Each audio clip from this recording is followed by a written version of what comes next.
ਵਾਹਿਗੁਰੂ ਜੀ ਕਾ ਖਾਲਸਾ ਵਾਹਿਗੁਰੂ ਜੀ ਕੀ ਫਤਿਹ।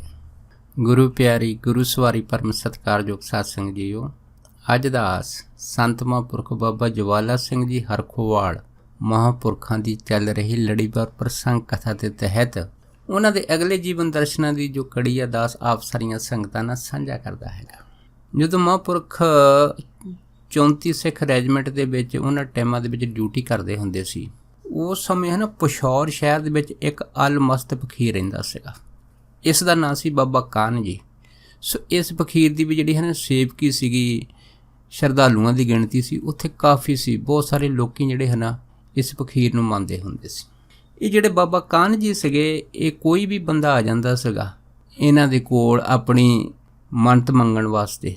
ਇਹ ਆਮ ਕਰਕੇ ਜਦੋਂ ਵੀ ਹੁੰਦਾ ਸੀ ਧੂੰਆਂ ਲਾ ਕੇ ਬਹਿੰਦੇ ਹੁੰਦੇ ਸੀ, ਇੱਕ ਵੱਡਾ ਧੂਣਾ ਲਾ ਲੈਣਾ, ਉੱਥੇ ਬੈਠੇ ਰਹਿਣਾ। ਪਰ ਜਿੰਨੇ ਵੀ ਆਉਣਾ ਮਹਾਂਪੁਰਖ ਨੂੰ ਗਾਲਾਂ ਕੱਢਦੇ ਹੁੰਦੇ ਸੀ। ਅਗਰ ਉਹ ਗਾਲਾਂ ਕੱਢ ਕੇ ਮੁੜ ਗਿਆ ਤਾਂ ਠੀਕ ਆ, ਫਿਰ ਅਗਰ ਉਹ ਫੇਰ ਵੀ ਨਹੀਂ ਮੁੜਿਆ ਫਿਰ ਮਹਾਂਪੁਰਖ ਜਿਹੜੇ ਸੀ ਇੱਟਾਂ ਬੱਟੇ ਮਾਰਦੇ ਸੀ। ਜੇ ਫੇਰ ਵੀ ਨਹੀਂ ਮੁੜਿਆ ਤਾਂ ਫਿਰ ਜਿਹੜੇ ਸੀ ਮਹਾਂਪੁਰਖ ਜਿਹੜੇ ਸੀਗੇ ਉਸ ਨੂੰ ਛਿੱਟੀਆਂ ਦੀ ਮਾਰ ਵੀ ਮਾਰ ਦਿੰਦੇ ਸੀਗੇ। ਅਤੇ ਅਗਰ ਫਿਰ ਵੀ ਨਹੀਂ ਮੁੜਿਆ ਤਾਂ ਫਿਰ ਉਹ ਜਿਹੜਾ ਵਿਅਕਤੀ ਹੁੰਦਾ ਸੀਗਾ ਹੈ ਨਾ, ਉਹ ਮਹਾਂਪੁਰਖਾਂ ਤੋਂ ਆਪਣੀ ਦਾਤ ਪ੍ਰਾਪਤ ਕਰ ਲੈਂਦਾ ਹੁੰਦਾ ਸੀ। ਇਸ ਕਰਕੇ ਬਾਬਾ ਕਾਨ ਜੀ ਦੇ ਦੁਆਲੇ ਜਿਹੜੀ ਸੰਗਤ ਹੁੰਦੀ ਸੀ ਨਾ, ਆਮ ਕਰਕੇ ਜਿੱਥੇ ਵੀ ਜਾਂਦੀ ਸੀ ਪਿੱਛੇ ਤੁਰੀ ਫਿਰਦੀ ਹੁੰਦੀ ਸੀ। ਇੱਕ ਵਾਰ ਇੱਕ ਨਾ ਸ਼ਾਹੂਕਾਰ ਜਿਹਦੇ ਘਰ ਵਾਲੀ ਦੀ ਜਿਹੜੀ ਨਜ਼ਰ ਸੀਗੀ ਉਹ ਪੂਰੀ ਤਰ੍ਹਾਂ ਚੱਲ ਗਈ ਸੀਗੀ, ਅੱਖਾਂ ਦੀ ਜੋਤ ਚੱਲ ਗਈ ਸੀਗੀ। ਉਹਨਾਂ ਨੂੰ ਕਿਸੇ ਨੇ ਦੱਸ ਪਾਇਆ ਵੀ ਤੁਸੀਂ ਇਹਨਾਂ ਬਾਬਾ ਕਾਨ ਜੀ ਦੇ ਪਾਸੇ ਜਾਵੋ।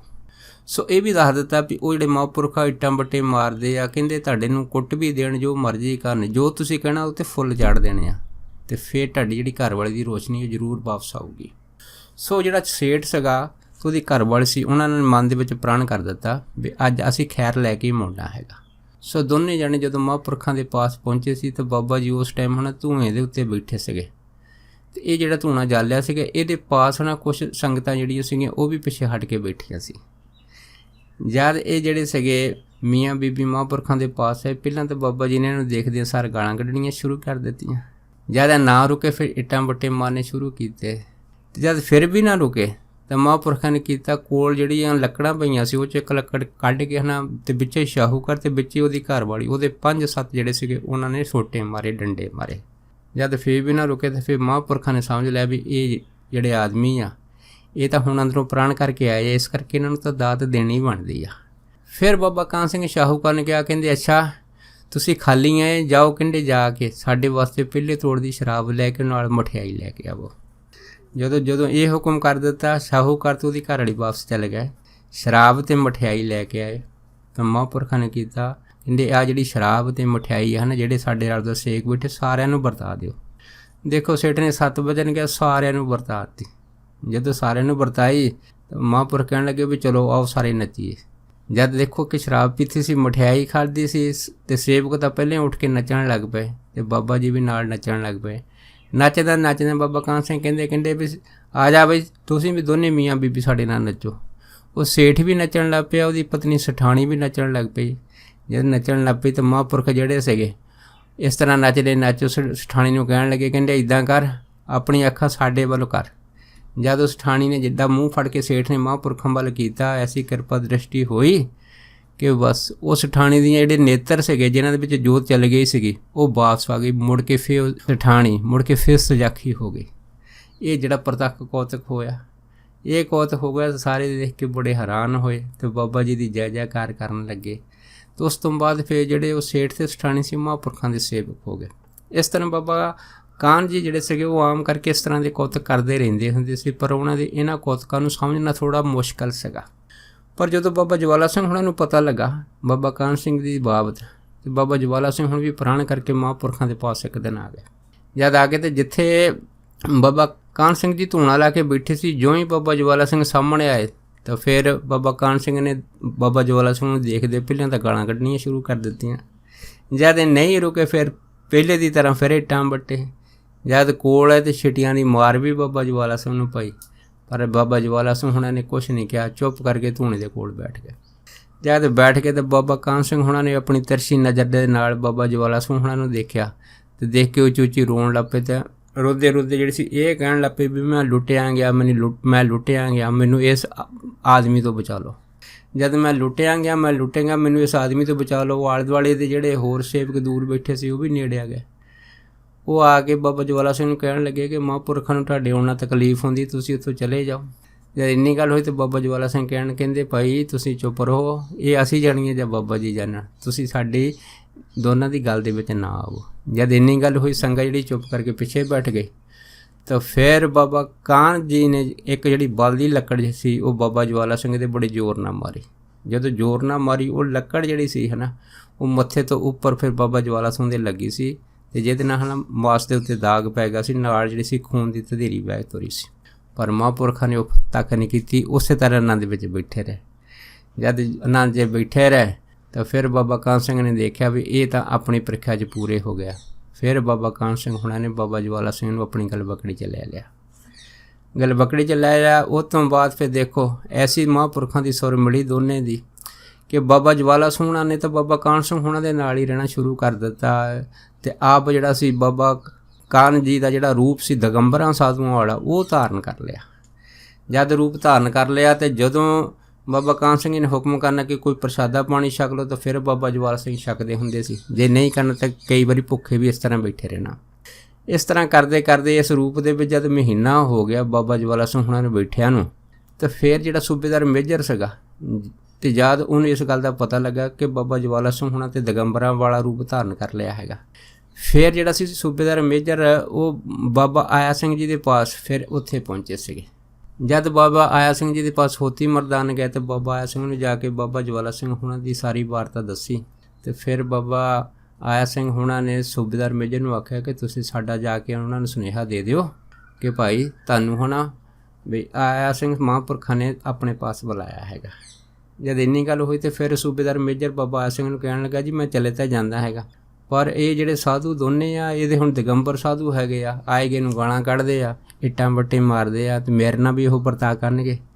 ਜਦ ਇੰਨੀ ਗੱਲ ਹੋਈ ਤਾਂ ਫਿਰ ਬਾਬਾ ਆਇਆ ਸਿੰਘ ਜੀ ਕਹਿਣ ਲੱਗੇ ਕਹਿੰਦੇ ਭਾਈ ਤੂੰ ਚੁੱਪ ਕਰਕੇ ਚਲੇ ਜਾ, ਤੈਨੂੰ ਕੁਛ ਨਹੀਂ ਕਹਿਣਗੇ, ਬਸ ਤੂੰ ਉਹਨਾਂ ਨੂੰ ਸੁਨੇਹਾ ਦੇ ਦੇ ਵੀ ਤੈਨੂੰ ਹੈ ਨਾ ਬਾਬਾ ਆਇਆ ਸਿੰਘ ਹੁਣਾਂ ਨੇ ਆਪਣੇ ਪਾਸ ਬੁਲਾਇਆ ਹੈਗਾ ਹੋਤੀ ਮਰਦਾਨ। ਦੇਖੋ ਜਦੋਂ ਸੂਬੇਦਾਰ ਮੇਜਰ ਜੀ ਉੱਥੇ ਗਏ ਤਾਂ ਉਸ ਟਾਈਮ ਫਿਰ ਜਿਹੜੇ ਸੀਗੇ ਦੋਨੇ ਜਣੇ ਧੂਏ 'ਤੇ ਬੈਠੇ ਸੀ ਮਹਾਂਪੁਰਖ।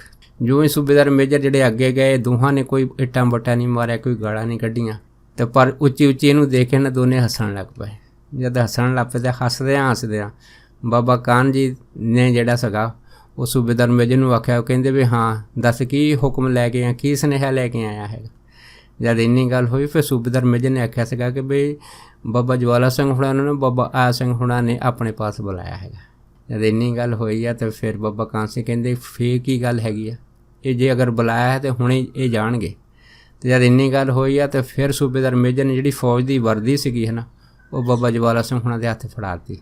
ਅਤੇ ਫਿਰ ਫੌਜ ਦੀ ਵਰਦੀ ਪਾ ਕੇ ਦਿਗੰਬਰਾਂ ਵਾਲਾ ਜਿਹੜਾ ਰੂਪ ਛੱਡ ਕੇ ਬਾਬਾ ਜਵਾਲਾ ਸਿੰਘ ਬਾਬਾ ਆਇਆ ਸਿੰਘ ਦੇ ਦਰਸ਼ਨ ਕਰਨ ਵਾਸਤੇ ਜਦ ਇੱਥੇ ਪਹੁੰਚੇ ਸੀਗੇ ਹੋਤੀ ਮਰਦਾਨ, ਅਤੇ ਇੱਥੇ ਆ ਕੇ ਫਿਰ ਮਹਾਂਪੁਰਖਾਂ ਨੇ ਡੰਡੌਤ ਬੰਦਨਾ ਕੀਤੀ, ਮੱਥਾ ਟੇਕਿਆ। ਫਿਰ ਬਾਬਾ ਆਇਆ ਸਿੰਘ ਹੁਣਾਂ ਨੇ ਬਾਬਾ ਜਵਾਲਾ ਸਿੰਘ ਨੂੰ ਪੁੱਛਿਆ ਵੀ ਤੁਸੀਂ ਇਹ ਦਿਗੰਬਰ ਰੂਪ ਕਿਉਂ ਧਾਰਨ ਕੀਤਾ ਹੈਗਾ। ਤਾਂ ਫਿਰ ਬਾਬਾ ਜਵਾਲਾ ਸਿੰਘ ਨੇ ਦੱਸਿਆ ਸੀ ਕਿ ਮੇਰਾ ਮੁਝ ਮੇਂ ਕੁਛ ਨਹੀਂ, ਜੋ ਕੁਛ ਹੈ ਸੋ ਤੇਰਾ ਤੁਝ ਕੋ ਸੌਂਪਤੇ ਕਿਆ ਲਾਗੇ ਮੇਰਾ, ਜੋ ਇਸ ਤਰ੍ਹਾਂ ਦੇ ਵਚਨ ਬਲਾਸ ਹੋਏ। ਫਿਰ ਬਾਬਾ ਆਇਆ ਸਿੰਘ ਹੁਣਾਂ ਨੇ ਬਾਬਾ ਜਵਾਲਾ ਸਿੰਘ ਨੂੰ ਆਖਿਆ, ਕਹਿੰਦੇ ਦੇਖੋ ਭਾਈ ਇਹ ਜਿਹੜਾ ਹੈ ਨਾ ਦਿਗੰਬਰ ਵਾਲਾ ਰੂਪ ਹੈਗਾ ਇਹ ਤੁਹਾਨੂੰ ਇੱਕ ਹੋਰ ਜਨਮ ਲੈਣ ਵਾਸਤੇ ਮਜਬੂਰ ਕਰ ਸਕਦਾ ਹੈ। ਜਦ ਇੰਨੀ ਗੱਲ ਹੋਈ ਆ ਤਾਂ ਫਿਰ ਬਾਬਾ ਜਵਾਲਾ ਸਿੰਘ ਜਿਹੜੇ ਸੀ ਉਹ ਬਾਬਾ ਆਇਆ ਸਿੰਘ ਹੁਣਾਂ ਦੇ ਚਰਨਾਂ ਦੇ ਵਿੱਚ ਲੰਮੇ ਪੈ ਗਏ, ਕਹਿਣ ਲੱਗੇ ਕਿ ਮਹਾਂਪੁਰਖੋ ਇਹ ਕਿਵੇਂ ਹੋ ਗਿਆ ਹੈਗਾ। ਜਦ ਇੰਨੀ ਗੱਲ ਹੋਈ ਤਾਂ ਫਿਰ ਬਾਬਾ ਆਇਆ ਸਿੰਘ ਹੁਣਾਂ ਨੇ ਬਾਬਾ ਜਵਾਲਾ ਸਿੰਘ ਨੂੰ ਦੱਸਿਆ ਸੀ, ਕਹਿੰਦੇ ਭਾਈ ਵੀ ਤੁਹਾਨੂੰ ਜਿਹੜਾ ਹੈ ਨਾ ਦਾਨੀ ਬਿਰਤੀ ਵਾਲਾ ਰੂਪ ਹੈ ਇਹ ਹੀ ਪ੍ਰਵਾਨ ਹੈਗਾ। ਇਸ ਕਰਕੇ ਕਿਉਂਕਿ ਤੁਹਾਡੇ ਪਾਸ ਅਗਰ ਦਿਗੰਬਰ ਰੂਪ ਹੋਊਗਾ ਤਾਂ ਫਿਰ ਤੁਸੀਂ ਜਿਹੜੇ ਆਪਣਾ ਪ੍ਰਚਾਰ ਸਿੱਖੀ ਸੇਵਕੀ ਦਾ ਨਹੀਂ ਕਰ ਸਕਦੇ। ਇਸ ਕਰਕੇ ਤੁਹਾਨੂੰ ਦੁਬਾਰਾ ਮਰਸ਼ਾ ਕੇ ਸਿੰਘ ਸਜਣਾ ਪੈਣਾ ਹੈਗਾ। ਇਸ ਕਰਕੇ ਕਲਗੀਧਰ ਮਹਾਰਾਜ ਵੱਲੋਂ ਜੋ ਵੀ ਜਿਹੜਾ ਹੁਕਮ ਹੈ ਨਾ ਸਿੰਘ ਵਾਸਤੇ ਆ ਉਹ ਇੱਕੋ ਵਾਰੀ ਹੈ ਅਤੇ ਸਾਰਿਆਂ ਦੇ ਵਾਸਤੇ ਹੈਗਾ। ਇਸ ਕਰਕੇ ਤੁਸੀਂ ਦੁਬਾਰਾ ਮਰ ਛਕੋ, ਸਿੰਘ ਸਜੋ ਅਤੇ ਆਪਣੇ ਪਹਿਲੇ ਬਾਣੇ ਦੇ ਵਿੱਚ ਆਓ। ਫਿਰ ਬਾਬਾ ਆਇਆ ਸਿੰਘ ਹੋਣਾ ਨੇ ਫਿਰ ਬਾਬਾ ਜਵਾਲਾ ਸਿੰਘ ਨੇ ਦੁਬਾਰਾ ਅੰਮ੍ਰਿਤ ਛਕਾਇਆ ਸੀਗਾ, ਅਤੇ ਦੁਬਾਰਾ ਅੰਮ੍ਰਿਤ ਛਕਣ ਤੋਂ ਬਾਅਦ ਫਿਰ ਬਾਬਾ ਜਵਾਲਾ ਸਿੰਘ ਜਿਹੜੇ ਸੀਗੇ ਉਹ ਫੌਜ 'ਚ ਚਲੇ ਗਏ ਸੀ। ਜਦੋਂ ਵਾਪਸ ਡਿਊਟੀ 'ਤੇ ਚਲੇ ਗਏ ਅਤੇ ਉਸ ਟਾਈਮ ਬਾਬਾ ਜਵਾਲਾ ਸਿੰਘ ਹੋਣਾ ਦੇ ਹੈ ਨਾ ਫੌਜ ਦੇ ਵਿੱਚ ਕਈ ਐਸੇ ਮਿੱਤਰ ਸੀਗੇ ਜਿਨ੍ਹਾਂ ਨੂੰ ਹੈ ਨਾ ਬਾਬਾ ਜਵਾਲਾ ਸਿੰਘ ਹੋਣਾ ਨੇ ਬਾਬਾ ਆਇਆ ਸਿੰਘ ਜੀ ਦੇ ਕੋਲ ਅੰਮ੍ਰਿਤ ਛਕਾਇਆ ਦਿੱਤਾ ਸੀ। ਤੇ ਇਹਨਾਂ ਦੇ ਵਿੱਚ ਸਰਦਾਰ ਈਸ਼ਰ ਸਿੰਘ ਤੇ ਸਰਦਾਰ ਬਰਿਆਮ ਸਿੰਘ ਤੇ ਸਰਦਾਰ ਸੁੰਦਰ ਸਿੰਘ ਇਹ ਆਦਿਕ ਜਿਹੜੇ ਨਾਮ ਸੀਗੇ ਨਾ ਸਿੰਘਾਂ ਦੇ ਸੀਗੇ। ਇਸ ਕਰਕੇ ਬਹੁਤ ਸਾਰੇ ਜਿਹੜੇ ਸਿੰਘ ਸੀਗੇ ਪਲਟਣ ਦੇ ਉਹ ਬਾਬਾ ਜਵਾਲਾ ਸਿੰਘ ਹੁਣਾਂ ਦੇ ਨਾਲ ਬਹੁਤ ਜ਼ਿਆਦਾ ਪ੍ਰੇਮ ਕਰਨ ਲੱਗ ਪਏ ਸੀਗੇ। ਇਸ ਤਰ੍ਹਾਂ ਜਦੋਂ ਬਹੁਤ ਸਾਰੇ ਜਿਹੜੇ ਪ੍ਰੇਮੀ ਸੀ ਬਾਬਾ ਜਵਾਲਾ ਸਿੰਘ ਹੁਣਾਂ ਨੂੰ ਪ੍ਰੇਮ ਕਰਨ ਲੱਗ ਪਏ ਤੇ ਉਸ ਟਾਈਮ ਕਿਸੇ ਚੁਗਲਖੋਰ ਨੇ ਨਾ ਉਹਨਾਂ ਟਾਈਮਾਂ ਦੇ ਵਿੱਚ ਜਿਹੜੇ ਫੌਜ ਦੇ ਉੱਚ ਅਫਸਰ ਸੀਗੇ ਕਰਨੈਲ, ਉਹਨਾਂ ਨੂੰ ਬਾਬਾ ਜਵਾਲਾ ਸਿੰਘ ਹੁਣਾਂ ਦੀ ਜਿਹੜੀ ਸ਼ਿਕਾਇਤ ਕਰ ਦਿੱਤੀ। ਜਦ ਸ਼ਿਕਾਇਤ ਕੀਤੀ, ਇਹ ਸ਼ਿਕਾਇਤ ਵਿੱਚ ਚੁਗਲਖੋਰ ਨੇ ਇਹ ਕਹਿਤਾ ਹੈਗਾ ਕਿ ਫੌਜ ਦੇ ਬਹੁਤ ਸਾਰੇ ਜਿਹੜੇ ਜਵਾਨ ਹੈਗੇ ਆ ਉਹ ਸਰਦਾਰ ਜਵਾਲਾ ਸਿੰਘ ਹੁਣਾਂ ਦੇ ਨਾਲ ਰਲ ਗਏ ਤੇ ਉਹਨਾਂ ਦਾ ਹੁਕਮ ਮੰਨਦੇ ਆ ਤੇ ਇਸ ਕਰਕੇ ਫੌਜ ਦੇ ਵਿੱਚ ਬਗਾਵਤ ਹੋਣ ਦਾ ਖਤਰਾ ਹੈਗਾ। ਜਦ ਇਹ ਗੱਲ ਉਹਨਾਂ ਟਾਈਮਾਂ ਦੇ ਵਿੱਚ ਕਰਨੈਲ ਨੇ ਸੁਣੀ ਸੀਗੀ ਹੈ ਨਾ, ਤੇ ਉਹ ਕਰਨੈਲ ਫਿਰ ਜਿਹੜਾ ਸੀਗਾ ਚੁਗਲਖੋਰ ਨੂੰ ਕਹਿਣ ਲੱਗਾ ਕਿ ਮੈਨੂੰ ਤਾਂ ਕੋਈ ਇਸ ਤਰ੍ਹਾਂ ਦੀ ਫੌਜ ਵਿਰੋਧੀ ਕੋਈ ਕਾਰਵਾਈ ਅੱਜ ਤੱਕ ਜਵਾਲਾ ਸਿੰਘ ਦੇ ਪੱਖੋਂ ਤਾਂ ਦਿਸੀ ਨਹੀਂ ਹੈਗੀ ਆ। ਜਦ ਇੰਨੀ ਗੱਲ ਹੋਈ ਤਾਂ ਫਿਰ ਚੁਗਲਖੋਰ ਨੇ ਹੈ ਨਾ ਕਰਨੈਲ ਨੂੰ ਇਹ ਕਹਿ ਦਿੱਤਾ ਸੀਗਾ ਕਿ ਅਗਰ ਤੁਸੀਂ ਨਹੀਂ ਦੇਖੀ ਤਾਂ ਮੈਂ ਤੁਹਾਨੂੰ ਦਿਖਾ ਸਕਦਾ ਹੈਗਾ। ਜਦ ਇੰਨੀ ਗੱਲ ਹੋਈ ਤਾਂ ਫਿਰ ਕਰਨੈਲ ਕਹਿੰਦਾ ਠੀਕ ਹੈ, ਅਗਰ ਤੂੰ ਦਿਖਾਊਂਗਾ ਤਾਂ ਫਿਰ ਠੀਕ ਹੈਗਾ। ਉਸ ਤੋਂ ਬਾਅਦ ਜਦ ਸ਼ਾਮ ਨੂੰ ਬਾਬਾ ਜਵਾਲਾ ਸਿੰਘ ਹੁਣੀ ਸੈਰ ਕਰਨ ਗਏ ਤਾਂ ਬਹੁਤ ਸਾਰੇ ਨਾਲ ਹੈ ਨਾ ਫੌਜੀ ਜਵਾਨ ਜਿਹੜੇ ਸੀਗੇ ਬਾਬਾ ਜਵਾਲਾ ਸਿੰਘ ਹੁਣਾਂ ਦੇ ਨਾਲ ਜਿਹੜੇ ਸੀ ਉਸ ਟਾਈਮ ਸੈਰ ਵਾਸਤੇ ਨਿਕਲੇ। ਜਦ ਸੈਰ ਵਾਸਤੇ ਨਿਕਲੇ ਫਿਰ ਚੁਗਲਖੋਰ ਨੇ ਕਰਨੈਲ ਨੂੰ ਦਿਖਾ ਲਿਆ ਕਿ ਦੇਖੋ ਕਿੰਨੇ ਫੌਜ ਦੇ ਜਵਾਨ ਜਵਾਲਾ ਸਿੰਘ ਨੂੰ ਆਪਣਾ ਲੀਡਰ ਮੰਨ ਕੇ ਇੱਥੋਂ ਬਾਹਰ ਤੁਰੇ ਫਿਰਦੇ ਆ। ਜਦ ਇੰਨੀ ਗੱਲ ਹੋਈ ਤਾਂ ਫਿਰ ਜਿਹੜਾ ਕਰਨੈਲ ਸੀਗਾ ਉਹਨੂੰ ਸ਼ੱਕ ਪੈ ਗਈ। ਜਦ ਸ਼ੱਕ ਪਈ ਫਿਰ ਉਸ ਟਾਈਮ ਕਰਨੈਲ ਨੇ ਕੀਤਾ ਸੂਬੇਦਾਰ ਮੇਜਰ ਨੂੰ ਆਪਣੇ ਪਾਸ ਬੁਲਾਇਆ ਤੇ ਉਹਨੂੰ ਪੁੱਛਿਆ ਵੀ ਇਹ ਜਿਹੜਾ ਜਵਾਲਾ ਸਿੰਘ ਹੈਗਾ ਇਹਦੇ ਜਿਹੜੇ ਕਾਰਨਾਮੇ ਮੈਨੂੰ ਲੱਗਦਾ ਹੈ ਕਿ ਫੌਜ 'ਚ ਬਗਾਵਤ ਕਰ ਦੇਣਗੇ। ਜਦ ਇੰਨੀ ਗੱਲ ਹੋਈ ਤਾਂ ਮੇਜਰ ਸਾਹਿਬ ਕਹਿਣ ਲੱਗੇ ਕਿ ਇਸ ਤਰ੍ਹਾਂ ਦੀ ਸਾਹਿਬ ਕੋਈ ਗੱਲ ਨਹੀਂ ਆ, ਜਵਾਲਾ ਸਿੰਘ ਤਾਂ ਜਿਹੜਾ ਹੈਗਾ ਉਹ ਤਾਂ ਬਹੁਤ ਗੁਰਸਿੱਖ ਬੰਦਾ ਹੈਗਾ। ਹਾਂ ਇਹ ਗੱਲ ਜ਼ਰੂਰ ਹੈ ਕਿ ਫੌਜ ਦੇ ਬਹੁਤ ਸਾਰੇ ਜਿਹੜੇ ਫੌਜੀ ਸਿੰਘ ਹੈਗੇ ਆ ਉਹ ਜਵਾਲਾ ਸਿੰਘ ਹੁਣਾਂ ਦੇ ਨਾਲ ਜ਼ਿਆਦਾ ਮੁਹੱਬਤ ਸ਼ਰਧਾਲੂ ਰੱਖਦੇ ਆ। ਕਿਉਂਕਿ ਬਾਬਾ ਜਵਾਲਾ ਸਿੰਘ ਹੁਣੀ ਹੈ ਉਹ ਭਗਤੀ ਭਾਵ ਦੇ ਵਿੱਚ ਜ਼ਿਆਦਾ ਰਹਿੰਦੇ ਹੈਗੇ ਆ।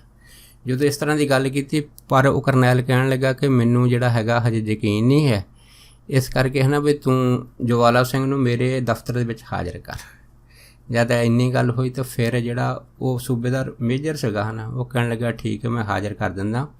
ਫਿਰ ਸੂਬੇਦਾਰ ਮੇਜਰ ਨੇ ਹੈ ਨਾ ਇੱਕ ਜਿਹੜੀ ਚਿੱਟ ਸੀਗੀ ਉਹ ਕਰਨੈਲ ਨੂੰ ਦਿੱਤੀ। ਉਹਦੇ ਵਿੱਚ ਇਹ ਜਿਹੜਾ ਸੀਗਾ ਉਸ ਨੇ ਆਪਣੇ ਪੈਨ ਦੇ ਨਾਲ ਲਿਖਿਆ ਕਿ ਜਵਾਲਾ ਸਿੰਘ ਇਜ਼ ਦਾ ਗੋਡਸ ਮੈਨ, ਕਿ ਜਿਹੜਾ ਜਵਾਲਾ ਸਿੰਘ ਹੈ ਉਹ ਰੱਬ ਦਾ ਪੱਕਾ ਸਿੰਘ ਹੈ, ਸੇਵਕ ਹੈ, ਭਗਤ ਹੈ। ਜਦ ਇਸ ਤਰ੍ਹਾਂ ਜਿਹੜਾ ਸੀ ਉਹ ਚਿੱਟ ਦਿੱਤੀ ਤਾਂ ਫਿਰ ਉਹ ਜਿਹੜੀ ਚਿੱਟ ਸੀ ਹੈ ਨਾ ਫਿਰ ਕਰਨੈਲ ਨੇ ਕੀ ਕੀਤਾ ਆਪਣੀ ਫਾਈਲ ਦੇ ਵਿੱਚ ਰੱਖ ਲਈ। ਜਦ ਫਾਈਲ 'ਚ ਰੱਖੀ ਇੱਧਰੋਂ ਸੂਬੇਦਾਰ ਮੇਜਰ ਨੇ ਜਵਾਲਾ ਸਿੰਘ ਨੂੰ ਕਿਹਾ ਕਿ ਵੀ ਤੁਹਾਨੂੰ ਹੈ ਨਾ ਕਰਨੈਲ ਨੇ ਯਾਦ ਕੀਤਾ ਹੈ। ਫਿਰ ਬਾਬਾ ਜਵਾਲਾ ਸਿੰਘ ਹੁਣੀ ਜਦ ਉੱਥੇ ਦਫ਼ਤਰ ਪਹੁੰਚੇ ਸੀਗੇ ਫਿਰ ਦਫ਼ਤਰ ਜਾ ਕੇ ਆਪ ਬਾਬਾ ਜਵਾਲਾ ਸਿੰਘ ਹੁਣਾਂ ਨੇ ਕਰਨੈਲ ਨੂੰ ਜਿਹੜੀ ਸਲੂਟ ਮਾਰੀ। ਫਿਰ ਕਰਨੈਲ ਨੇ ਜਿਹੜੇ ਸੀ ਇਹਨਾਂ ਨੂੰ ਕੁਰਸੀ 'ਤੇ ਬੈਠਣ ਵਾਸਤੇ ਇਸ਼ਾਰਾ ਕੀਤਾ। ਉਸ ਟਾਈਮ ਬਾਬਾ ਜੀ ਜਦ ਬੈਠੇ ਫਿਰ ਕਰਨੈਲ ਨੇ ਕਿਹਾ ਵੀ ਅਗਰ ਮੇਰੇ ਕੋਲ ਮਨ ਦੀ ਗੱਲ ਹੈ ਤਾਂ ਤੂੰ ਦੱਸ। ਜਦ ਇੰਨੀ ਗੱਲ ਹੋਈ ਤਾਂ ਫਿਰ ਬਾਬਾ ਜਵਾਲਾ ਸਿੰਘ ਕਹਿਣ ਲੱਗੇ ਕਹਿੰਦੇ ਵੀ ਮਨ ਦੀ ਗੱਲ ਕੀ ਹੈ, ਤੁਸੀਂ ਤਾਂ ਇਹ ਚਾਹੁੰਦੇ ਹੈਗੇ ਕਿ ਮੈਂ ਕੋਈ ਨਾ ਕੋਈ ਆਪ ਜੀ ਨੂੰ ਕਰਾਮਾਤ ਦਿਖਾਣਾ। ਜਦ ਇੰਨੀ ਗੱਲ ਹੋਈ ਤਾਂ ਫਿਰ ਉਹ ਕਰਨੈਲ ਕਹਿਣ ਲੱਗਾ ਵੀ ਇਸ ਤਰ੍ਹਾਂ ਹੀ ਸਮਝ ਲਓ। ਜਦ ਇੰਨੀ ਗੱਲ ਹੋਈ ਤਾਂ ਫਿਰ ਬਾਬਾ ਜਵਾਲਾ ਸਿੰਘ ਕਹਿਣ ਲੱਗੇ ਕਹਿੰਦੇ ਦੇਖੋ ਭਾਈ ਵੀ ਤੁਹਾਨੂੰ ਇੱਕ ਜਿਹੜੀ ਹੈ ਨਾ ਚਿੱਟ ਹੈਗੀ ਆ ਉਹ ਸੂਬੇਦਾਰ ਮੇਜਰ ਦੇ ਗਿਆ ਹੈਗਾ ਅਤੇ ਤੁਸੀਂ ਉਹਦੀ ਚਿੱਟ ਜਿਹੜੀ ਹੈ ਉਹ ਆਪਣੀ ਫਾਈਲ 'ਚ ਰੱਖ ਲਈ। ਜਦ ਇੰਨੀ ਗੱਲ ਹੋਈ ਤਾਂ ਜਿਹੜਾ ਸੀ ਉਹ ਕਰਨੈਲ ਉਹ ਹੱਸਣ ਲੱਗ ਪਿਆ ਅਤੇ ਬਾਬਾ ਜੀ ਨੂੰ ਕਹਿਣ ਲੱਗਿਆ ਕਹਿੰਦੇ ਇੰਨੀ ਗੱਲ ਦੇ ਨਾਲ ਮੇਰੀ ਤਸੱਲੀ ਨਹੀਂ ਹੈਗੀ ਅਤੇ ਮੈਨੂੰ ਇਹ ਦੱਸ ਵੀ ਉਹ ਚਿੱਟ ਦੇ ਵਿੱਚ ਲਿਖਿਆ ਕੀ ਹੈਗਾ। ਜਦ ਇੰਨੀ ਗੱਲ ਹੋਈ ਤਾਂ ਬਾਬਾ ਜੀ ਕਹਿਣ ਲੱਗੇ ਕਹਿੰਦੇ ਵੀ ਇਹ ਤਾਂ ਗੁਰੂ ਨਾਨਕ ਸਾਹਿਬ ਮੰਤਰ ਜਾਮੀ ਉਹੀ ਜਾਣਦੇ ਆ। ਪਰ ਫਿਰ ਉਹ ਕਰਨੈਲ ਕਹਿਣ ਲੱਗਾ ਕਿ ਮੈਂ ਆਪ ਜੀ ਦੇ ਮੁਖ ਤੋਂ ਸੁਣਨਾ ਚਾਹੁੰਦਾ ਹੈਗਾ। ਫਿਰ ਬਾਬਾ ਜਵਾਲਾ ਸਿੰਘ ਹੋਣਾ ਨੇ ਉਸ ਟਾਈਮ ਕਰਨੈਲ ਨੂੰ ਇਹ ਦੱਸਿਆ ਵੀ ਪਹਿਲੀ ਗੱਲ ਤਾਂ ਇਹ ਵੀ ਮੈਂ ਅੰਗਰੇਜ਼ੀ ਨਹੀਂ ਜਾਣਦਾ ਹੈਗਾ, ਪਰ ਅਗਰ ਤੁਸੀਂ ਜ਼ਿਆਦਾ ਪੁੱਛਦੇ ਆ ਤਾਂ ਫਿਰ ਮੈਂ ਤੁਹਾਨੂੰ ਦੱਸ ਦਿੰਦਾ ਕਿ ਉਸ ਚਿੱਠ 'ਚ ਇਹ ਲਿਖਿਆ ਹੈਗਾ ਕਿ ਜਵਾਲਾ ਸਿੰਘ ਇਜ਼ ਦਾ ਗੋਡਸ ਮੈਨ। ਜਦ ਇੰਨੀ ਗੱਲ ਹੋਈ ਤਾਂ ਉਹ ਜਿਹੜਾ ਕਰਨੈਲ ਸੀਗਾ ਨਾ ਮਹਾਂਪੁਰਖਾਂ ਦਾ ਇਹ ਗੱਲ ਸੁਣ ਕੇ ਹੱਕਾ ਬੱਕਾ ਰਹਿ ਗਿਆ। ਜਦ ਹੱਕਾ ਬੱਕਾ ਰਹਿ ਗਿਆ ਅਤੇ ਵੀ ਮਹਾਂਪੁਰਖ ਤਾਂ ਅੰਗਰੇਜ਼ੀ ਜਾਣਦੇ ਨਹੀਂ, ਲੇਕਿਨ ਇਹਨਾਂ ਨੇ ਹੂਬ ਹੂ ਜਿਹੜੀ ਗੱਲ ਸੀਗੀ ਉਹ ਪਰਚੀ 'ਚ ਲਿਖੀ ਕਿਵੇਂ ਅੰਗਰੇਜ਼ੀ ਵਿੱਚ ਬੋਲ ਕੇ ਦੱਸ ਦਿੱਤੀ ਆ। ਇਸ ਤੋਂ ਬਾਅਦ ਫਿਰ ਕਰਨੈਲ ਨੇ ਬਾਬਾ ਜਵਾਲਾ ਸਿੰਘ ਨੂੰ ਜਿਹੜਾ ਸੀ ਪੁੱਛਿਆ ਕਿ ਮੈਂ ਆਪਣੇ ਮਨ ਦੀ ਤਸੱਲੀ ਵਾਸਤੇ ਇੱਕ ਸ਼ਬਦ ਤੈਨੂੰ ਹੋਰ ਪੁੱਛਣਾ ਚਾਹੁੰਦਾ ਹੈਗਾ। ਜਦ ਇੰਨੀ ਬਾਬਾ ਜੀ ਕਹਿਣ ਲੱਗੇ ਦੱਸੋ ਕੀ ਆ, ਤਾਂ ਫਿਰ ਨਾ ਕਰਨੈਲ ਨੇ ਬਾਬਾ ਜਵਾਲਾ ਸਿੰਘ ਨੂੰ ਕਿਹਾ ਸੀਗਾ ਕਿ ਇੱਕ ਅੱਖਰ ਹੈ ਚਾਈਲਡ, ਇਸ ਚਾਈਲਡ ਦੇ ਇੱਕ ਦਾ ਜਿਹੜਾ ਸਾਨੂੰ ਮੀਨਿੰਗ ਦੱਸੋ ਵੀ ਇਹਦਾ ਮਤਲਬ ਕੀ ਹੈਗਾ। ਜਦ ਇੰਨੀ ਗੱਲ ਹੋਈ ਤਾਂ ਫਿਰ ਬਾਬਾ ਜਵਾਲਾ ਸਿੰਘ ਜੀ ਹੱਸ ਕੇ ਕਹਿਣ ਲੱਗੇ ਕਹਿੰਦੇ ਭਾਈ ਚਾਈਲਡ ਦਾ ਮਤਲਬ ਤਾਂ ਸਿੱਧੇ ਤੌਰ 'ਤੇ ਬੱਚਾ ਹੀ ਆ, ਪਰ ਮੈਂ ਕਹਿੰਦੇ ਵੀ ਅਗਰ ਤੁਸੀਂ ਜ਼ਿਆਦਾ ਪੁੱਛਦੇ ਤਾਂ ਤੁਹਾਨੂੰ ਇੱਕ ਜਿਹੜਾ ਇਹਦਾ ਅੱਖਰ ਹੈਗਾ ਚਾਈਲਡ ਦਾ, ਉਹਦੇ ਮੈਂ ਜਿਹੜੇ ਅਰਥ ਤੁਹਾਨੂੰ ਦੱਸ ਦਿੰਦਾ ਹੈਗਾ। ਫਿਰ ਮਹਾਂਪੁਰਖਾਂ ਨੇ ਜਾਣੀ ਇੱਕ ਅੱਖਰ ਦਾ ਅਰਥ ਜਿਹੜਾ ਸੀਗਾ ਨਾ ਉਹਨਾਂ ਟਾਈਮਾਂ ਦੇ ਵਿੱਚ ਫਿਰ ਕਰਨੈਲ ਨੂੰ ਦੱਸਿਆ ਸੀ। ਮਹਾਂਪੁਰਖਾਂ ਨੇ ਫਿਰ ਦੱਸਿਆ ਸੀਗਾ ਵੀ ਜਿਹੜੀ ਸੀ ਹੈਗੀ ਆ, ਸੀ ਦਾ ਅਰਥ ਹੈਗਾ ਕਰੈਕਟਰ, ਅਤੇ ਇਸ ਤਰ੍ਹਾਂ ਜਿਹੜਾ ਐਚ ਹੈਗਾ, ਐਚ ਦਾ ਮਤਲਬ ਹੈਗਾ ਹੈਲਥ। ਇਸ ਤਰ੍ਹਾਂ ਕਰਦੇ ਕਰਦੇ ਮਹਾਂਪੁਰਖਾਂ ਨੇ ਚਾਈਲਡ ਦੇ ਜਿੰਨੇ ਵੀ ਜਿਹੜੇ ਅਰਥ ਸੀਗੇ ਨਾ ਬੜੇ ਖੋਲ੍ਹ ਕੇ ਦੱਸ ਦਿੱਤੇ।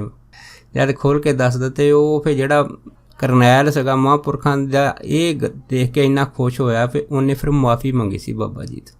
ਜਦ ਮੁਆਫੀ ਮੰਗੀ ਸੀ ਅਤੇ ਨਾਲ ਇਹ ਵੀ ਕਹਿ ਦਿੱਤਾ ਸੀਗਾ ਕਿ ਕਿਸੇ ਨੇ ਮੈਨੂੰ ਆਪ ਦੀ ਪ੍ਰਤੀ ਸ਼ਿਕਾਇਤ ਕੀਤੀ ਸੀ, ਪਰ ਹੁਣ ਮੈਨੂੰ ਪਤਾ ਲੱਗਾ ਹੈ ਕਿ ਵਾਕਿਆ ਹੀ ਜੋ ਮੈਂ ਸੁਣਿਆ ਸੀਗਾ ਅਸਲ ਦੇ ਵਿੱਚ ਝੂਠ ਹੈਗਾ। ਅਤੇ ਉਸ ਤੋਂ ਬਾਅਦ ਫਿਰ ਉਹ ਕਰਨੈਲ ਨੇ ਚੁਗਲਖੋਰ ਨੂੰ ਆਪਣੇ ਪਾਸ ਬੁਲਾਇਆ ਸੀਗਾ ਅਤੇ ਉਹਨੂੰ ਨੌਕਰੀ ਤੋਂ ਸਸਪੈਂਡ ਕਰਨ ਦੀ ਜਿਹੜੀ ਸੀਗੀ ਉਹ ਧਮਕੀ ਦੇ ਦਿੱਤੀ ਸੀ। ਪਰ ਬਾਬਾ ਜਵਾਲਾ ਸਿੰਘ ਹੁਣਾਂ ਨੇ ਕਹਿ ਦਿੱਤਾ ਸੀਗਾ ਕੋਈ ਗੱਲ ਨਹੀਂ, ਇਹਦਾ ਕੋਈ ਕਸੂਰ ਨਹੀਂ, ਇਸ ਕਰਕੇ ਤੁਸੀਂ ਨੌਕਰੀ ਤੋਂ ਸਸਪੈਂਡ ਨਾ ਕਰੋ, ਇਹਨੂੰ ਬਹਾਲ ਰੱਖੋ, ਕਿਉਂਕਿ ਇਹਦੀ ਹੈ ਨਾ ਜਿਹੜੀ ਰੋਜੀ ਰੋਟੀ ਹੈਗੀ ਆ ਬੱਚਿਆਂ ਦੀ ਇਸ ਫੌਜ ਦੇ ਨੌਕਰੀ ਤੋਂ ਹੀ ਚੱਲਦੀ ਹੈ। ਫਿਰ ਬਾਬਾ ਜਵਾਲਾ ਸਿੰਘ ਹੁਣਾਂ ਨੇ ਦੇਖੋ ਕਰਨੈਲ ਨੂੰ ਕਹਿ ਕੇ ਉਹ ਚੁਗਲਖੋਰ ਦੀ ਜਿਹੜੀ ਨੌਕਰੀ ਸੀਗੀ ਉਹ ਜਿਹੜੀ ਸੀ ਉਹ ਜਾਣ ਨਹੀਂ ਦਿੱਤੀ। ਉਸ ਤੋਂ ਬਾਅਦ ਫਿਰ ਜਿਹੜਾ ਚੁਗਲਖੋਰ ਸੀ ਮਨ ਹੀ ਮਨ ਬੜਾ ਸ਼ਰਮਿੰਦਾ ਹੋਇਆ, ਪਰ ਮਹਾਂਪੁਰਖਾਂ ਦਾ ਇਹ ਜਿਹੜਾ ਉਪਕਾਰ ਦੇਖ ਕੇ ਵੀ ਜਿਹੜਾ ਸੀਗਾ ਉਹ ਮਨ ਹੀ ਮਨ ਜਿਹੜਾ ਸੀਗਾ ਮਹਾਂਪੁਰਖਾਂ ਦੇ ਪ੍ਰਤੀ ਸ਼ਰਧਾ ਰੱਖਣ ਲੱਗ ਪਿਆ ਸੀਗਾ। ਸੋ ਇੱਕ ਵਾਰ ਕੀ ਹੋਇਆ ਸੀਗਾ ਕਿ ਬਾਬਾ ਜਵਾਲਾ ਸਿੰਘ ਹੁਣੀ ਜਦੋਂ ਨਾ ਇੱਕ ਵਾਰੀ ਹੱਲ ਜੋੜਦੇ ਸੀਗੇ ਅਤੇ ਉੱਥੇ ਹੈ ਨਾ ਦੋ ਪਠਾਨ ਨੰਗੇ, ਉਹ ਪਠਾਨ ਜਿਹੜੇ ਸੀ ਨਾ ਬਾਬਾ ਜੀ ਨੂੰ ਦੇਖਦੇ ਸਾਰ ਸੰਤ ਮਹਾਂਪੁਰਖ ਬਾਬਾ ਆਇਆ ਸਿੰਘ ਹੁਣਾਂ ਦੀ ਨਿੰਦਾ ਉੱਚੀ ਉੱਚੀ ਕਰਨ ਲੱਗ ਪਏ। ਜਦ ਨਿੰਦਾ ਕਰਨ ਲੱਗ ਪਏ ਅਤੇ ਇਹ ਜਦ ਨਿੰਦਾ ਜਿਹੜੇ ਅੱਖਰ ਸੀਗੇ ਬਾਬਾ ਜਵਾਲਾ ਸਿੰਘ ਹੁਣਾਂ ਦੀ ਕੰਨੀ ਪਏ, ਅਤੇ ਮਹਾਂਪੁਰਖਾਂ ਨੇ ਉਸੇ ਟਾਈਮ ਜਿਹੜੀ ਕੋਲ ਡਾਂਗ ਪਿੱਸੀ ਚੱਕ ਕੇ ਦੋਨੇ ਪਠਾਣਾਂ ਦਾ ਚੰਗਾ ਕਟਾਪਾ ਲਾ ਦਿੱਤਾ। ਕਟਾਪਾ ਲਾਇਆ, ਪਠਾਨ ਦੋਨੇ ਭੱਜ ਗਏ। ਜਦੋਂ ਭੱਜ ਗਏ ਸ਼ਾਮ ਨੂੰ ਇਸ਼ਨਾਨ ਪਾਣੀ ਕਰਕੇ ਬਾਬਾ ਜਵਾਲਾ ਸਿੰਘ ਜਦੋਂ ਬਾਬਾ ਆਇਆ ਸਿੰਘ ਜੀ ਦੇ ਪਾਸ ਗਏ ਅਤੇ ਬਾਬਾ ਆਇਆ ਸਿੰਘ ਹੁਣਾਂ ਨੇ ਨਾ ਬਾਬਾ ਜਵਾਲਾ ਸਿੰਘ ਨੂੰ ਦੇਖਦੇ ਸਰ ਪਿੱਠ ਕਰ ਲਈ। ਜਦ ਪਿੱਠ ਕਰ ਲਈ ਤਾਂ ਫਿਰ ਬਾਬਾ ਜਵਾਲਾ ਸਿੰਘ ਜਿਹੜੇ ਸੀਗੇ ਉਹ ਕਹਿਣ ਲੱਗੇ ਮਹਾਂਪੁਰਖ ਇਹ ਕਿਵੇਂ ਹੋ ਗਿਆ ਹੈਗਾ, ਮੇਰੇ ਤੋਂ ਕੀ ਗਲਤੀ ਹੋਈ। ਫਿਰ ਬਾਬਾ ਆਇਆ ਸਿੰਘ ਹੁਣਾਂ ਨੇ ਬਾਬਾ ਜਵਾਲਾ ਸਿੰਘ ਨੂੰ ਦੱਸਿਆ ਸੀ, ਕਹਿੰਦੇ ਮੈਨੂੰ ਇਹ ਦੱਸੋ ਵੀ ਤੁਸੀਂ ਉਹਨਾਂ ਦੋਨਾਂ ਪਠਾਣਾਂ ਦਾ ਕਟਾਪਾ ਕਾਹਤੇ ਚਾੜਿਆ ਹੈਗਾ। ਅਤੇ ਫਿਰ ਬਾਬਾ ਜਵਾਲਾ ਸਿੰਘ ਕਹਿਣ ਲੱਗੇ ਜੀ ਉਹ ਆਪਦੀ ਨਿੰਦਾ ਕਰਦੇ ਸੀਗੇ, ਇਸ ਕਰਕੇ ਮੇਰੇ ਤੋਂ ਸਹਾਰੀ ਨਹੀਂ ਗਈ। ਅਤੇ ਫਿਰ ਬਾਬਾ ਜੀ ਕਹਿਣ ਲੱਗੇ ਕਹਿੰਦੇ ਦੇਖੋ ਭਾਈ, ਚੰਗੇ ਅਤੇ ਮੰਦੇ ਇਨਸਾਨ ਜਿਹੜੇ ਹੈ ਨਾ ਉਹ ਰੱਬ ਨੇ ਪੈਦਾ ਕੀਤੇ ਆ। ਇਸ ਦੁਨੀਆ ਦੇ ਵਿੱਚ ਅਗਰ ਵਧੀਆ ਆਦਮੀ ਹੈਗੇ, ਵਧੀਆ ਪੁਰਖ ਹੈ, ਤਾਂ ਮਾੜੇ ਅਤੇ ਕਮੀਨੇ ਆਦਮੀ ਇਸ ਸੰਸਾਰ ਦੇ ਵਿੱਚ ਵਿਚਰਦੇ ਆ। ਸੋ ਇਸ ਕਰਕੇ ਅਸੀਂ ਕਿਹਦੇ ਦੇ ਨਾਲ ਜਿਹੜਾ ਸੀਗਾ ਇਸ ਤਰ੍ਹਾਂ ਦਾ ਲੜਦੇ ਰਹਾਂਗੇ। ਇਸ ਕਰਕੇ ਮਹਾਂਪੁਰਖਾਂ ਨੇ ਕਿਹਾ ਕਿ ਸਾਧੂ ਦੀ ਇੱਕੋ ਨਿਸ਼ਾਨੀ ਆ ਕਿ ਮਿੱਠਤ ਨੀਵੀਂ ਨਾਨਕਾ ਗੁਣ ਚੰਗਿਆਈਆਂ ਤੱਤ। ਜਦ ਇਸ ਤਰ੍ਹਾਂ ਬਾਬਾ ਆਇਆ ਸਿੰਘ ਹੁਣਾਂ ਨੇ ਮਹਾਂਪੁਰਖ ਬਾਬਾ ਜਵਾਲਾ ਸਿੰਘ ਹੁਣਾਂ ਨੂੰ ਸਮਝਾਇਆ ਸੀ, ਫਿਰ ਬਾਬਾ ਜਵਾਲਾ ਸਿੰਘ ਜਿਹੜੇ ਸੀ ਚੁੱਪ ਕਰ ਗਏ ਸੀ। ਉਸ ਤੋਂ ਬਾਅਦ ਫਿਰ ਬਾਬਾ ਜਵਾਲਾ ਸਿੰਘ ਹੁਣਾਂ ਦੀ ਜਿਹੜੀ ਅੰਤਰ-ਆਤਮੀ ਬਿਰਤੀ ਸੀ ਇੰਨੀ ਉੱਚੀ ਹੋ ਗਈ ਕਿ ਮਹਾਂਪੁਰਖਾਂ ਦਾ ਜਿਹੜਾ ਮਨ ਸੀਗਾ ਨਾ ਫੌਜ ਤੋਂ ਉਚਾਟ ਹੋਣ ਲੱਗ ਪਿਆ। ਜਦ ਉਚਾਟ ਹੋਣ ਲੱਗ ਪਿਆ ਅਤੇ ਇਸ ਉਚਾਟ ਮਨ ਦੇ ਵਿੱਚ ਮਹਾਂਪੁਰਖਾਂ ਨੇ ਮਨ 'ਚ ਸੋਚਿਆ ਵੀ ਹੁਣ ਫੌਜ ਵਿੱਚ ਰਹਿ ਕੇ ਬੰਦਗੀ ਨਹੀਂ ਹੋਣੀ, ਇਸ ਕਰਕੇ ਜ਼ਰੂਰੀ ਹੈ ਕਿ ਫੌਜ ਦੇ ਵਿੱਚੋਂ ਅਸਤੀਫਾ ਦੇ ਕੇ ਕਿ ਐਸਾ ਇਕਾਂਤ ਜੰਗਲ ਬੀਆਬਾਨ ਲੱਭੀਏ ਜਿੱਥੇ ਜਾ ਕੇ ਪਰਮੇਸ਼ਰ ਦੀ ਬੰਦਗੀ ਕਰੀਏ। ਇਹ ਸੋਚ ਕੇ ਇੱਕ ਦਿਨ ਮਹਾਂਪੁਰਖਾਂ ਨੇ ਆਪਣਾ ਜਿਹੜਾ ਅਸਤੀਫਾ ਸੀ ਉਹ ਕਰਨੈਲ ਨੂੰ ਪੇਸ਼ ਕਰ ਦਿੱਤਾ। ਜਦ ਫੌਜ ਦਾ ਜਿਹੜਾ ਅਸਤੀਫਾ ਸੀਗਾ ਫੌਜ ਤੋਂ ਕਰਨੈਲ ਨੂੰ ਪੇਸ਼ ਕੀਤਾ, ਕਰਨੈਲ ਨੇ ਜਿਉਂ ਤੋਂ ਬਾਬਾ ਜਵਾਲਾ ਸਿੰਘ ਦਾ ਅਸਤੀਫੇ ਦੀ ਗੱਲ ਜਿਹੜੀ ਸੀ ਉਹ ਅੱਖੀਂ ਦੇਖੀ ਤਾਂ ਫਿਰ ਕਰਨੈਲ ਜਿਹੜਾ ਸੀ ਉਹ ਬੜਾ ਨਾਰਾਜ਼ ਹੋਇਆ ਅਤੇ ਮਹਾਂਪੁਰਖਾਂ ਨੂੰ ਕਹਿਣ ਲੱਗਾ ਕਿ ਅਗਰ ਤੁਸੀਂ ਇਸ ਤਰ੍ਹਾਂ ਫੌਜ ਛੱਡ ਕੇ ਚਲੋ ਜਾਓਗੇ ਤਾਂ ਬਾਕੀ ਤੁਹਾਡੇ ਜਾਣ ਦੇ ਨਾਲ ਬਾਕੀ ਤੁਹਾਡੇ ਨਾਲ ਦੇ ਜਿਹੜੇ ਸਾਥੀ ਆ ਉਹਨਾਂ 'ਤੇ ਬੜਾ ਬੁਰਾ ਅਸਰ ਪਵੇਗਾ, ਕਿਉਂਕਿ ਫਿਰ ਤੁਹਾਨੂੰ ਦੇਖ ਕੇ ਉਹ ਵੀ ਅਸਤੀਫਾ ਦੇਣ ਲੱਗ ਪੈਣਗੇ। ਜਦ ਇੰਨੀ ਗੱਲ ਹੋਈ ਆ ਤਾਂ ਫਿਰ ਬਾਬਾ ਜਵਾਲਾ ਸਿੰਘ ਕਹਿਣ ਲੱਗੇ, ਕਹਿੰਦੇ ਵੀ ਭਾਈ ਮੈਂ ਹੁਣ ਫੈਸਲਾ ਕਰ ਚੁੱਕਾ ਹੈਗਾ, ਇਸ ਕਰਕੇ ਤੁਸੀਂ ਮੇਰਾ ਜਿਹੜਾ ਅਸਤੀਫਾ ਨਾ ਮਨਜ਼ੂਰ ਕਰ ਲਓ। ਜਦ ਇੰਨੀ ਗੱਲ ਹੋਈ ਸੀ ਤਾਂ ਫਿਰ ਉਹ ਜਿਹੜਾ ਕਰਨੈਲ ਸੀਗਾ ਹੈ ਨਾ ਉਹਨੇ ਬਾਬਾ ਜਵਾਲਾ ਸਿੰਘ ਨੂੰ ਕਿਹਾ ਸੀ, ਕਹਿੰਦੇ ਦੇਖ ਭਾਈ ਜਿਹੜੀ ਆ 1914 ਦੀ ਵਿਸ਼ਵ ਜੰਗ ਜਿਹੜੀ ਇਹ ਸ਼ੁਰੂ ਹੋ ਗਈ ਹੈ ਤਾਂ ਸਾਨੂੰ ਸੁਨੇਹਾ ਆ ਗਿਆ ਸਮੁੰਦਰੋਂ ਪਾਰ ਜੰਗ 'ਚ ਜਾਣ ਦਾ, ਅਤੇ ਇਸ ਟਾਈਮ ਤਾਂ ਅਸੀਂ ਤਾਂ ਸਮੁੰਦਰੋਂ ਪਾਰ ਜੰਗ 'ਚ ਜਾਣ ਦੀ ਜਿਹੜੀ ਆ ਅੰਦਰੋਂ ਅੰਦਰੀ ਤਿਆਰੀ ਕਰ ਰਹੇ ਹਾਂ ਅਤੇ ਤੂੰ ਅਸਤੀਫਾ ਦੇ ਰਿਹਾ ਹੈਗਾ, ਅਤੇ ਇਸ ਕਰਕੇ ਤੂੰ ਚਲਾ ਜਾਊਂਗਾ ਤਾਂ ਬਾਕੀ ਜਵਾਨਾਂ ਦੇ ਜਿਹੜੇ ਹੌਸਲੇ ਆ ਉਹ ਵੀ ਜਿਹੜੇ ਆ ਉਹ ਉਹਨੇ ਚੜ੍ਹਦੀ ਕਲਾ 'ਚ ਨਹੀਂ ਰਹਿਣਗੇ। ਪਰ ਬਾਬਾ ਜਵਾਲਾ ਸਿੰਘ ਕਹਿਣ ਲੱਗੇ ਕਿ ਮੈਂ ਫੈਸਲਾ ਕਰ ਲਿਆ ਹੈਗਾ, ਇਸ ਕਰਕੇ ਤੁਸੀਂ ਹੈ ਨਾ ਇਸ ਅਸਤੀਫੇ 'ਤੇ ਗੌਰ ਕਰਿਓ। ਜਦ ਇੰਨੀ ਗੱਲ ਹੋਈ ਫਿਰ ਜਿਹੜਾ ਉਹ ਕਰਨੈਲ ਸੀਗਾ ਜਵਾਲਾ ਸਿੰਘ ਕਹਿਣ ਲੱਗਿਆ ਵੀ ਠੀਕ ਹੈ ਤੁਸੀਂ ਜਾਓ, ਮੈਂ ਸੋਚਦਾ ਹੈਗਾ। ਉਸ ਤੋਂ ਬਾਅਦ ਕਰਨੈਲ ਨੇ ਸੂਬੇਦਾਰ ਮੇਜਰ ਨੂੰ ਆਪਣੇ ਪਾਸ ਬੁਲਾਇਆ, ਉਹਨੂੰ ਕਹਿਣ ਲੱਗਾ ਵੀ ਸਰਦਾਰ ਜਵਾਲਾ ਸਿੰਘ ਜਿਹੜੇ ਆ ਉਹਨਾਂ ਨੇ ਅਸਤੀਫਾ ਪੇਸ਼ ਕਰ ਦਿੱਤਾ ਫੌਜ 'ਚੋਂ ਜਾਣ ਦਾ, ਅਤੇ ਪਰ ਉਹਦੇ ਜਾਣ ਦੇ ਨਾਲ ਫੌਜ ਦੇ ਜਵਾਨਾਂ 'ਤੇ ਬੜਾ ਮਾੜਾ ਅਸਰ ਪਵੇਗਾ, ਅਤੇ ਇਹ ਜਿਵੇਂ ਕਿਵੇਂ ਹੈ ਵੀ ਤੁਸੀਂ ਉਹਨਾਂ ਨੂੰ ਰੋਕੋ ਕਿਸੇ ਵੀ ਤਰੀਕੇ ਦੇ ਨਾਲ। ਜਦ ਕਰਨੈਲ ਨੇ ਜਿਹੜੀ ਸੂਬੇਦਾਰ ਮੇਜਰ ਨੂੰ ਇਹ ਗੱਲ ਆਖੀ, ਫਿਰ ਸੂਬੇਦਾਰ ਮੇਜਰ ਨੇ ਕਿਹਾ ਵੀ ਅਗਰ ਜੇ ਸੰਤਾਂ ਨੇ ਕੋਈ ਫੈਸਲਾ ਲੈ ਲਿਆ ਹੈਗਾ ਤਾਂ ਫਿਰ ਮੈਂ ਵੀ ਨਹੀਂ ਰੋਕ ਸਕਦਾ। ਅਗਰ ਉਹਨਾਂ ਨੂੰ ਕੋਈ ਰੋਕ ਸਕਦਾ ਹੈ ਨਾ ਤਾਂ ਉਹ ਬਾਬਾ ਆਇਆ ਸਿੰਘ ਜੀ ਹੋਤੀ ਮਰਦਾਂ ਵਾਲੇ ਮਹਾਂਪੁਰਖ ਹੈਗੇ ਆ, ਤੁਸੀਂ ਉਹਨਾਂ ਨੂੰ ਜਾ ਕੇ ਹੈ ਨਾ ਇਹ ਬੇਨਤੀ ਕਰੋ।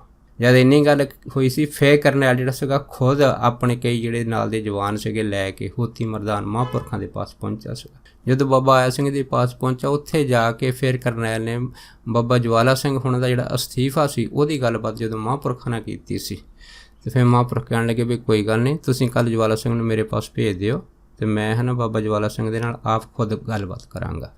ਸੋ ਉਸ ਤੋਂ ਬਾਅਦ ਫਿਰ ਇਹ ਕਰਨੈਲ ਜਿਹੜਾ ਸੀਗਾ ਜਵਾਨਾਂ ਨਾਲ ਵਾਪਸ ਆਪਣੀ ਯੂਨਿਟ 'ਚ ਆ ਗਿਆ। ਅਤੇ ਫਿਰ ਬਾਬਾ ਜਵਾਲਾ ਸਿੰਘ ਅਗਲੇ ਦਿਨ ਮਹਾਂਪੁਰਖਾਂ ਦੇ ਕਹੇ ਦੇ ਜਦ ਹੋਤੀ ਮੈਦਾਨ ਪਹੁੰਚੇ ਸੀਗੇ, ਅਤੇ ਫਿਰ ਬਾਬਾ ਆਇਆ ਸਿੰਘ ਹੁਣਾਂ ਨੇ ਬਾਬਾ ਜਵਾਲਾ ਸਿੰਘ ਹੁਣਾਂ ਨੂੰ ਇਹ ਪੁੱਛਿਆ ਸੀਗਾ ਵੀ ਮੈਨੂੰ ਤੁਸੀਂ ਇਹ ਦੱਸੋ ਪਹਿਲਾਂ ਵੀ ਤੁਸੀਂ ਇਹ ਜਿਹੜਾ ਅਸਤੀਫਾ ਹੈਗਾ ਕਿਉਂ ਦਿੱਤਾ ਹੈਗਾ। ਜਦ ਇੰਨੀ ਗੱਲ ਹੋਈ ਤਾਂ ਫਿਰ ਬਾਬਾ ਜਵਾਲਾ ਸਿੰਘ ਹੁਣਾਂ ਨੇ ਆਪਣਾ ਪੱਖ ਦਰਾਉਂਦਿਆਂ ਕਿਹਾ ਸੀਗਾ ਕਿ ਹੁਣ ਮੇਰਾ ਮਨ ਫੌਜ ਵਿੱਚ ਨਹੀਂ ਲੱਗਦਾ, ਕਿਉਂਕਿ ਫੌਜ 'ਚ ਨੌਕਰੀ ਕਰਨੀ ਜਿਹੜੀ ਉਹ ਗੁਲਾਮੀ ਵਾਲਾ ਹੀ ਕੰਮ ਹੈਗਾ, ਅਤੇ ਮੈਂ ਚਾਹੁੰਦਾ ਕਿ ਬਿਲਕੁਲ ਜਿਹੜਾ ਨਾ ਆਜ਼ਾਦ ਹੋ ਕੇ ਕਿਸੇ ਇਕਾਂਤ ਜਗ੍ਹਾ ਦੇ ਵਿੱਚ ਜਾ ਕੇ ਭਜਨ ਸਿਮਰਨ ਕਰਾਂ। ਹੁਣ ਮੇਰੇ ਅੰਦਰ ਨਾ ਭਜਨ ਸਿਮਰਨ ਕਰਨ ਦੀ ਭੁੱਖ ਜਿਹੜੀ ਆ ਬਹੁਤ ਜ਼ਿਆਦਾ ਹੈਗੀ ਆ।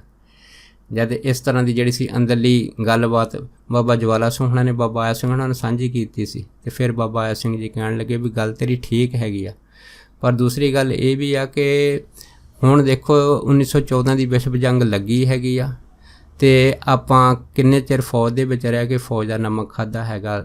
ਅਗਰ ਇਸ ਜੰਗ ਦੇ ਦੌਰਾਨ ਅਸੀਂ ਅਸਤੀਫਾ ਦੇ ਕੇ ਘਰ ਨੂੰ ਚਲ ਜਾਈਏ ਤਾਂ ਫਿਰ ਤਾਂ ਭਾਈ ਜਿਹੜਾ ਹੈਗਾ ਫੌਜ ਦੇ ਨਾਲ ਸਾਡਾ ਦਗਾ ਹੈਗਾ, ਧੋਖਾ ਹੈਗਾ। ਇਸ ਕਰਕੇ ਜਿਹੜੇ ਸੂਰਮੇ ਹੈਗੇ ਇਸ ਨਾਜ਼ੁਕ ਸਮੇਂ ਦੇ ਵਿੱਚ ਆਪਣੇ ਜਿਹੜੀ ਫੌਜ ਦੇ ਅਸੂਲ ਵਾ ਜਾਂ ਜੋ ਫੌਜ ਦਾ ਸਾਥ ਆ ਉਹ ਕਦੀ ਨਹੀਂ ਛੱਡਦੇ ਹੈਗੇ। ਜਦੋਂ ਬਾਬਾ ਆਇਆ ਸਿੰਘ ਹੁਣਾਂ ਨੇ ਬਾਬਾ ਜਵਾਲਾ ਸਿੰਘ ਨੇ ਸਾਰੀ ਗੱਲਬਾਤ ਦੱਸੀ ਸੀ, ਤਾਂ ਫਿਰ ਨਾਲ ਇਹ ਵੀ ਆਖਿਆ ਸੀਗਾ ਕਿ ਇਹ ਉਹ ਸਮਾਂ ਹੈਗਾ ਜਿਸ ਸਮੇਂ ਦੇ ਵਿੱਚ ਤੁਸੀਂ ਹੁਣ ਫੌਜ ਵਿੱਚੋਂ ਜਾਣ ਦੇ ਨਾਲ ਆਪਣਾ ਜਿਹੜਾ ਮਾਣ ਸਨਮਾਨ ਹੈ ਨਾ ਦੂਸਰਿਆਂ ਦੇ ਮਨਾਂ ਦੇ ਵਿੱਚ ਬਹੁਤ ਘੱਟ ਕਰ ਜਾਓਗੇ। ਇਸ ਕਰਕੇ ਹੁਣ ਜ਼ਰੂਰੀ ਹੈਗਾ ਕਿ ਤੁਸੀਂ ਇਸ ਜੰਗ ਦੇ ਵਿੱਚ ਜਾ ਕੇ ਭਜਨ ਬੰਦਗੀ ਕਰੋ। ਇਸ ਭਜਨ ਬੰਦਗੀ ਦੇ ਨਾਲ ਜਿੱਥੇ ਤੁਹਾਡਾ ਸਨਮਾਨ ਹੋਊਗਾ ਉੱਥੇ ਪਰਮੇਸ਼ਰ ਤੁਹਾਡੀ ਰੱਖਿਆ ਹਰ ਟਾਈਮ ਕਰੂਗਾ, ਅਤੇ ਤੁਹਾਡੀ ਚੜ੍ਹਦੀ ਕਲਾ ਹੋਰ ਵੀ ਬਹੁਤ ਜ਼ਿਆਦਾ ਹੋਊਗੀ। ਉਸ ਤੋਂ ਬਾਅਦ ਫਿਰ ਮਹਾਂਪੁਰਖਾਂ ਨੇ ਬਾਬਾ ਜਵਾਲਾ ਸਿੰਘ ਨੇ ਇਹ ਵੀ ਦੱਸਿਆ ਸੀਗਾ ਕਿ ਅਜੇ ਸਮਾਂ ਨਹੀਂ ਆਇਆ ਅਸਤੀਫਾ ਦੇਣ ਦਾ, ਹਜੇ ਨੌਕਰੀ ਛੱਡਣ ਦਾ ਸਮਾਂ ਨਹੀਂ ਆਇਆ, ਜਦੋਂ ਸਮਾਂ ਆਊਗਾ ਤਾਂ ਫਿਰ ਅਸੀਂ ਤੁਹਾਨੂੰ ਦੱਸਾਂਗੇ। ਜੇ ਇਹ ਵਿਚਾਰਾਂ ਜਿਹੜੀਆਂ ਸੀ ਬਾਬਾ ਆਇਆ ਸਿੰਘ ਹੁਣਾਂ ਨੇ ਬਾਬਾ ਜਵਾਲਾ ਸਿੰਘ ਹੁਣਾਂ ਨੇ ਕੀਤੀਆਂ ਸੀ, ਫਿਰ ਬਾਬਾ ਜਵਾਲਾ ਸਿੰਘ ਜਿਹੜੇ ਸੀ ਪ੍ਰਸੰਨ ਹੋ ਗਏ ਸੀ, ਅਤੇ ਉਹਨਾਂ ਨੇ ਮਹਾਂਪੁਰਖਾਂ ਦਾ ਬਚਨ ਜਿਹੜੇ ਦੇ ਉੱਤੇ ਮੱਥਾ ਟੇਕ ਦਿੱਤਾ ਸੀ। ਫਿਰ ਵਾਪਸ ਫੌਜ 'ਚ ਆ ਗਿਆ ਸੀ। ਜਦੋਂ ਫੌਜ 'ਚ ਆ ਗਿਆ ਸੀ ਫਿਰ ਸਾਰੀ ਫੌਜ ਨੂੰ ਅਤੇ ਜਿਹੜਾ ਕਰਨੈਲ ਸੀਗਾ ਜੋ ਉੱਚ ਫੌਜ ਦੇ ਅਧਿਕਾਰੀ ਸੀ ਨੂੰ ਪਤਾ ਲੱਗਾ ਕਿ ਜਵਾਲਾ ਸਿੰਘ ਨੇ ਆਪਣਾ ਮਨ ਬਦਲ ਲਿਆ ਹੈਗਾ, ਹੁਣ ਉਹ ਫੌਜ ਦੇ ਵਿੱਚੋਂ ਅਸਤੀਫਾ ਦੇ ਕੇ ਨਹੀਂ ਜਾਣਗੇ। ਇਸ ਕਰਕੇ ਸਾਰੇ ਫੌਜ ਦੇ ਜਵਾਨਾਂ ਦੇ ਵਿੱਚ ਜਿਹੜਾ ਸੀਗਾ ਇਹ ਹੌਸਲਾ ਹੋ ਗਿਆ ਕਿ ਜਦ ਤੱਕ ਬਾਬਾ ਜਵਾਲਾ ਸਿੰਘ ਹੁਣੀ ਫੌਜ ਦੇ ਵਿੱਚ ਜੰਗ ਦੇ ਵਿੱਚ ਸਾਡੇ ਨਾਲ ਹੈ ਨਾ, ਅਤੇ ਸਾਡੀ ਫੌਜ ਨੂੰ ਕਿਸੇ ਤਰ੍ਹਾਂ ਦਾ ਵੀ ਕੋਈ ਜਾਨੀ ਜਾਂ ਮਾਲੀ ਨੁਕਸਾਨ ਨਹੀਂ ਹੋਊਗਾ। ਉਸ ਤੋਂ ਬਾਅਦ ਫੌਜ ਦੇ ਵਿੱਚ ਖੁਸ਼ੀ ਦੀ ਲਹਿਰ ਦੌੜ ਗਈ ਸੀ। ਸੋ ਦਾਸ ਇੰਨੇ ਹੀ ਬਚਨ ਬਾਬਾ ਜਵਾਲਾ ਸਿੰਘ ਹੁਣਾਂ ਦੇ ਆਪ ਸਾਰੀਆਂ ਸੰਗਤਾਂ ਨਾਲ ਸਾਂਝਾ ਕਰਦਾ ਹੋਇਆ ਖਿਮਾ ਦਾ ਜਾ ਚੁੱਕਾ ਜੀ। ਹੋਈਆਂ ਬੇਅੰਤ ਭੁੱਲਾਂ ਚੁੱਕਾਂ ਦੀ ਖਿਮਾ ਬਖਸ਼ਣੀ। ਸੋ ਫਤਿਹ ਬੁਲਾਓ। ਵਾਹਿਗੁਰੂ ਜੀ ਕਾ ਖਾਲਸਾ, ਵਾਹਿਗੁਰੂ ਜੀ ਕੀ ਫਤਿਹ।